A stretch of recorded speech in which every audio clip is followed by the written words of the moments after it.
Hello friends, hello my dear students of 10th standard English medium, and once again I welcome you back to my class of English.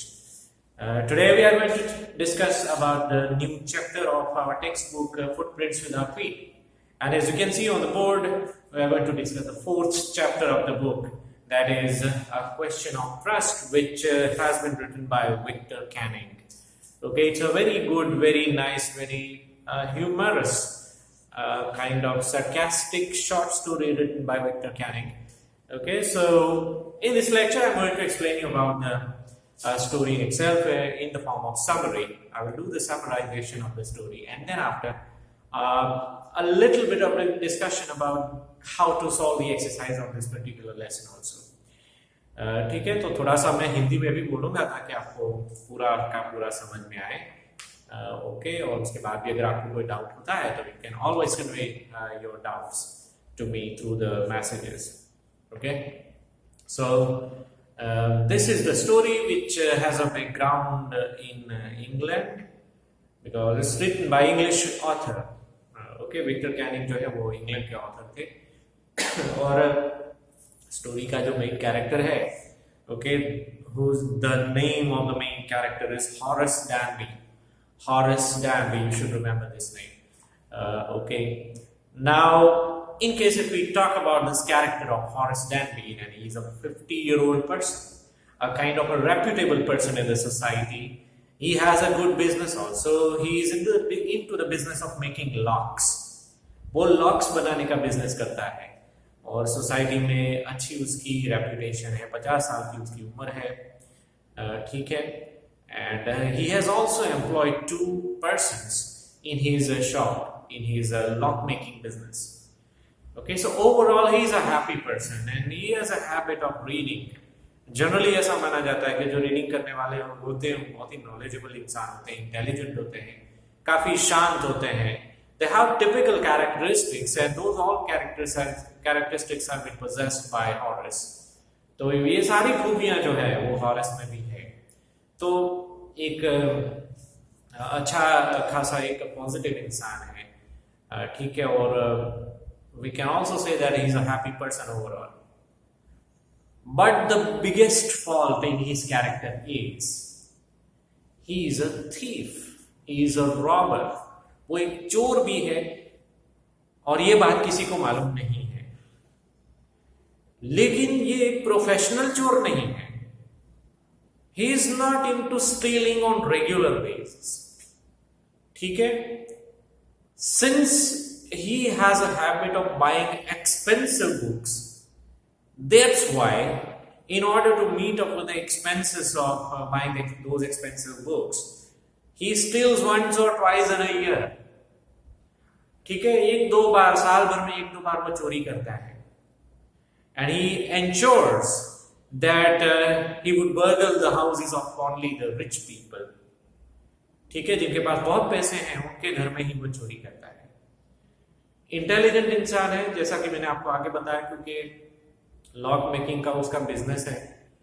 So he also knows how to break locks obviously, and then he makes sure that he would collect all the details, all the information about the household before committing the burglary in that particular house. ठीक है, कोई भी घर में चोरी करने से पहले उसका पूरी जानकारी वो ले लेता है. सोसाइटी में किसी को भी मालूम नहीं है कि ये चोर है, यानी कि चोरी भी करता है कभी कभार. चोरी करने का एक ही रीजन है, जैसा मैंने आपको बताया, ऐसा नहीं कि उसको कोई फाइनेंशियल प्रॉब्लम है, लेकिन बहुत महंगी किताबें खरीदने का उसको शौक है. रीडिंग उसका पैशन है और अपने पैशन को फुलफिल करने के लिए कई बार वो बहुत एक्सपेंसिव और बहुत ही रेयर बुक्स वो खरीदता है. और उसका एक्सपेंडिचर को कवर अप करने के लिए ये जो रिच लोग होते हैं जिनके पास बहुत पैसे हैं उनके घर में बर्गलरी करता है. लॉक बनाने का उसका बिजनेस है, so obviously he knows how to break locks.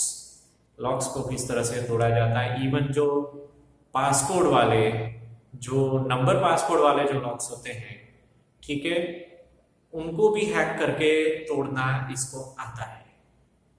और आज तक किसी को पता नहीं चला है कि ये चोर है। ठीक है। So in this story he is about to commit a burglary in a house. ठीक है। वो एक घर में चोरी करने की तैयारी कर रहा है। घर का नाम है शॉर्ट ओवर ग्रेंज। ये नाम आपको टेक्स्ट बुक में स्टोरी में मिल जाएगा।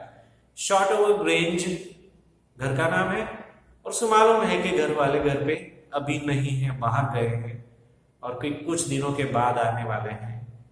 और यहां तक के उसको जनरली बहुत कुछ पता होता है कि जो अलार्म का है वो वायरिंग कहाँ से जाता है।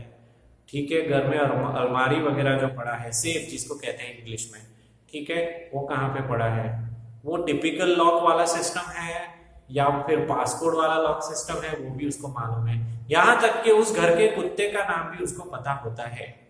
So is a highly intelligent person.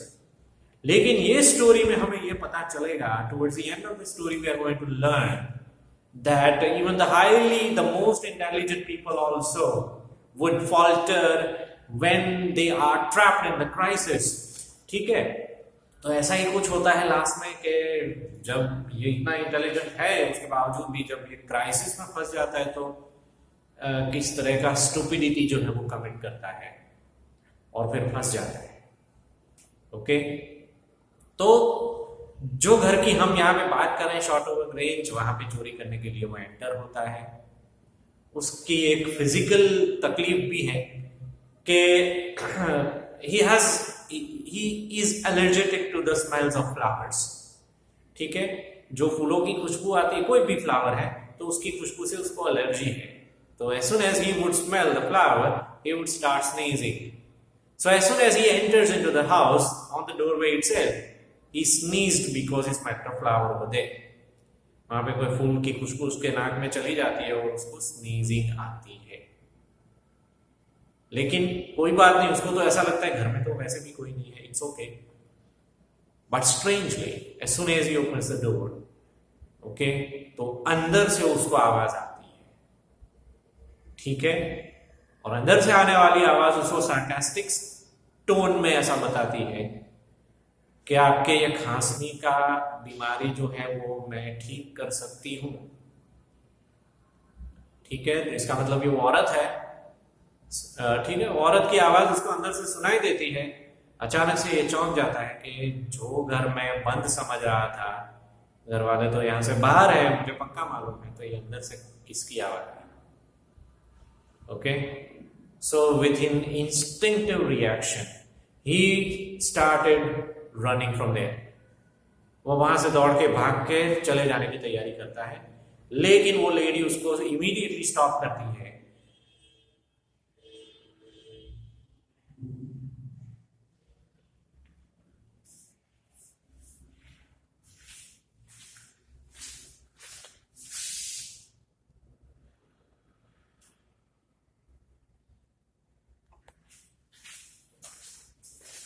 तो ये लेडी उसको इमीडिएटली स्टॉप करती है कि अगर तुम भागने की कोशिश करोगे तो मैं तुरंत पुलिस को फोन करके बुला लूंगी, क्योंकि मैंने तुमको देखा है और आसानी से मैं तुमको पकड़वा दूंगी। ऐसा उसको धमकी देती है। तो ये बंदा जो है हॉरस डैंडी वहां पे रुक जाता है, भागता नहीं है। ठीक है। और ये एक यंग लेडी है। हॉरस डैंडी ने एक ऑब्जर्व किया कि बहुत ही खूबसूरत यंग लेडी है।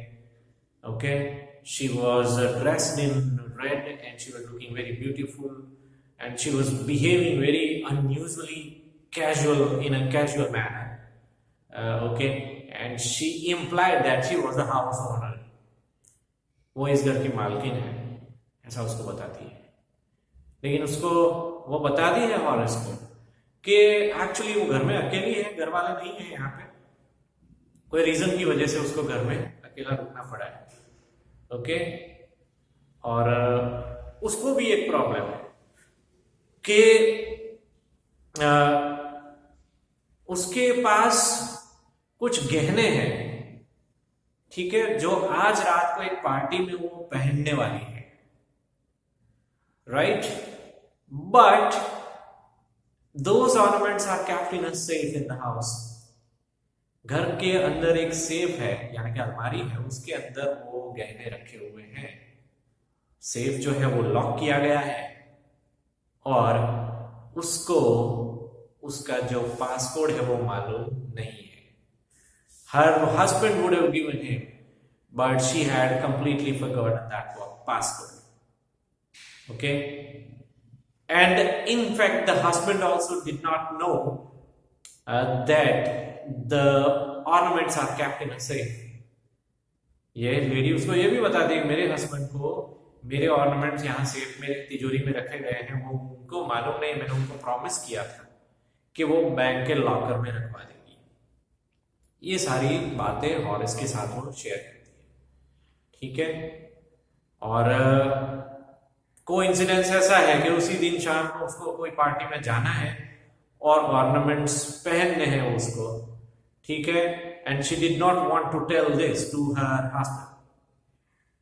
She desperately wanted those ornaments to wear for the party on that for that evening. तो वो हॉरेस को सामने एक कंडीशन रखती है कि अगर मैं चाहूं तो तुम्हें आसानी से पकड़वा सकती हूँ पुलिस से, ओके, लेकिन अगर मेरी ये कंडीशन तुम फुलफिल करोगे तो यू कैन इजीली एस्केप, तुम बच सकते हो, ठीक है, मैं तुम्हें जाने दूंगी। ऐसा वो कंडीशन रखती है हॉरेस के सामने। Obviously Horace wanted to save himself from the police. वो ये नहीं चाहता था कि सोसाइटी में उसका नाम खराब हो, पुलिस उसको पकड़े, उसको सजा हो, ऐसा नहीं चाहता था। इसलिए वो औरत की कंडीशन मानने के लिए वो तुरंत तैयार हो जाता है। That the condition was obviously was that he had to break that safe lock, ठीक है। वो सेफ का जो लॉक है उसको वो तोड़ना है और उसमें से गहने निकालने हैं और वो गहने निकाल के वो लेडी को दे देने हैं और उसके बाद उसको यहां से चुपचाप चले जाने का है, ठीक है। उसको उसमें कोई प्रॉब्लम नहीं है।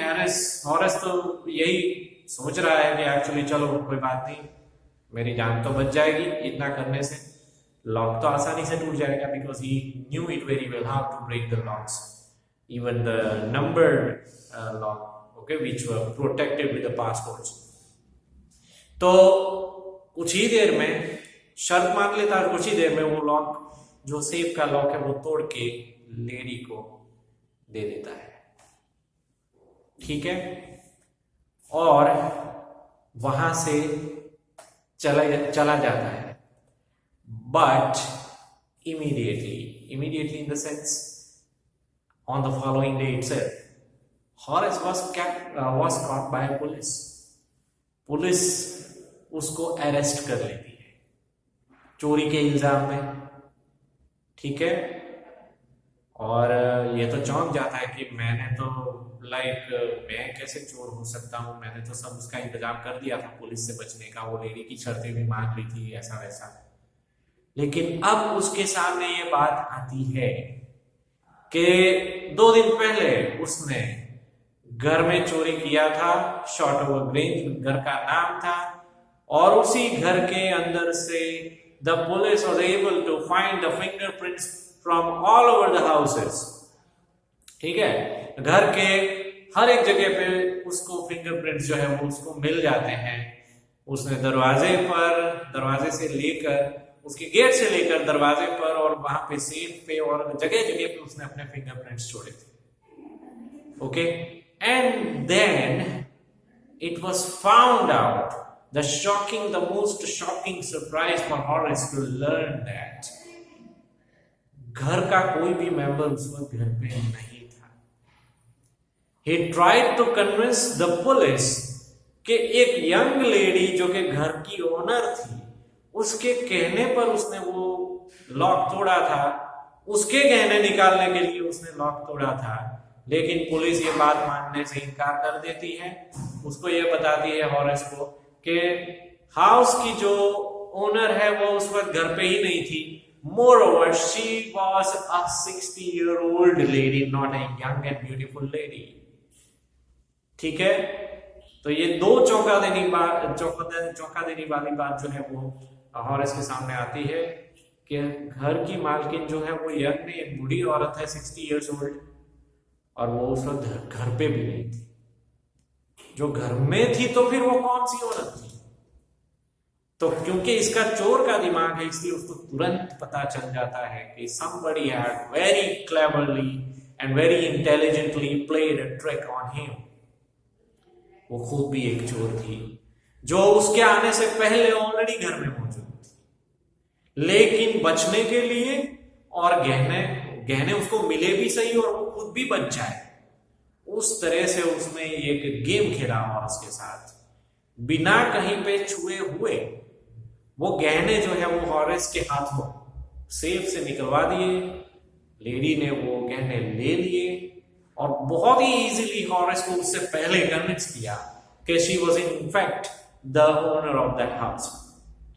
ठीक है, ये घर की ओनर जो है वो खुद है, ऐसा उसने हॉरेस को कन्विंस कराया। हॉरेस जो है वो तो यही समझ रहा था कि हाउस ओनर है, और उससे बचने के लिए और पुलिस से बचने के लिए उसको उसकी शर्त माननी है, गहने निकाल के उसको दे देने हैं ताकि उसकी जान जो है वो बच जाए, वहां से आसानी से वो निकल के अपने घर पे लौट जाए, तो सारी बात वहां पे खत्म हो जाएगी। So he had understood it this way only till now, until when he was arrested by the police। और उसने बहुत कोशिश किया है कन्विंस कराने का कि मैंने खुद अपनी आंखों से यंग लेडी को देखा था और उसके कहने पर मैंने गहने निकाले थे, लेकिन it was believed by the police that it was a nonsense and a stupid and a make believe story।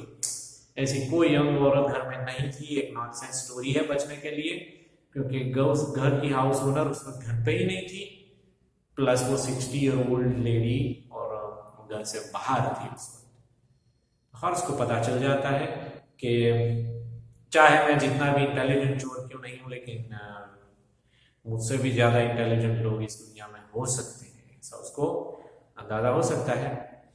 ठीक है, और लास्ट में उसको एक एज अ थीफ उसको कसूरवार माना जाता है और उसको जेल की सजा होती है। At the end of the story वो serving in the prison as a librarian. ठीक है, जेल की जो लाइब्रेरी होती है वो जेल का लाइब्रेरी का जो है वो लाइब्रेरियन है वहां का। तो एक तरह से देखा जाए तो like there was something to be cheer about for Horace, कि एटलीस्ट उसको जेल में भी लाइब्रेरी तो मिल ही जाती है ताकि उसका एटलीस्ट रीडिंग करने का शौक जो है वो पूरा हो पाए।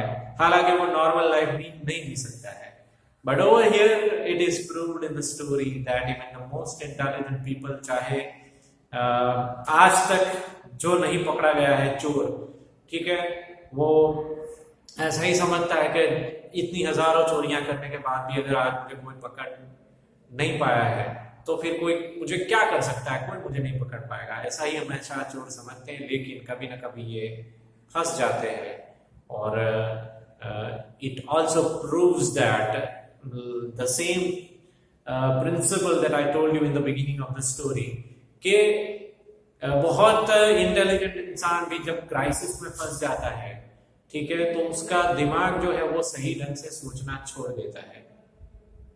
ठीक है, हम ये सोच सकते हैं कि immediately as soon as he saw a lady in the house, in case if he had tried to run away from the house, he would have survived।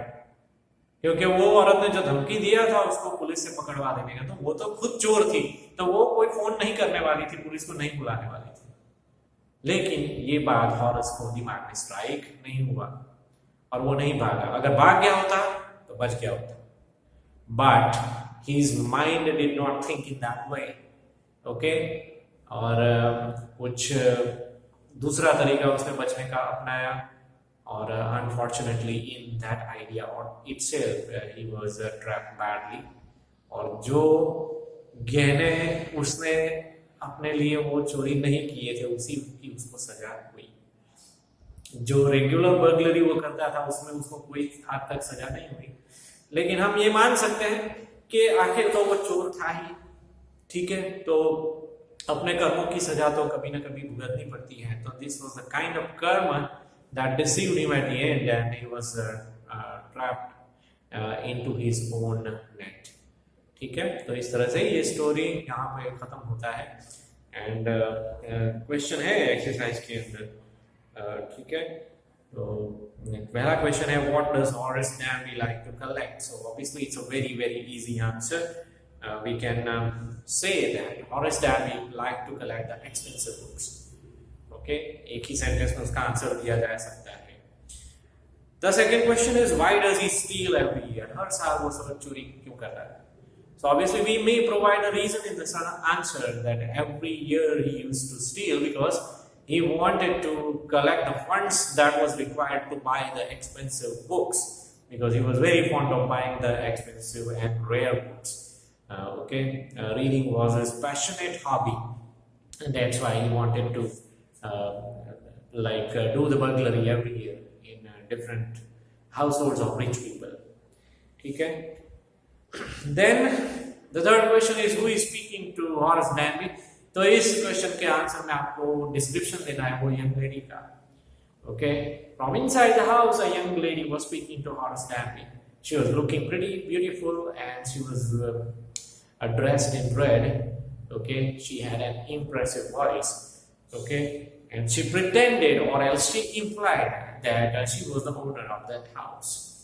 ऐसा कुछ आप आंसर में लिख सकते हो।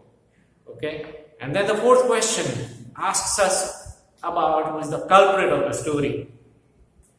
Story में main गुनहगार जो है वो कौन है? तो obviously we have come to know by now that the young pretty girl who was already there in the house was the main culprit of the story. But initially it was not known to Horace.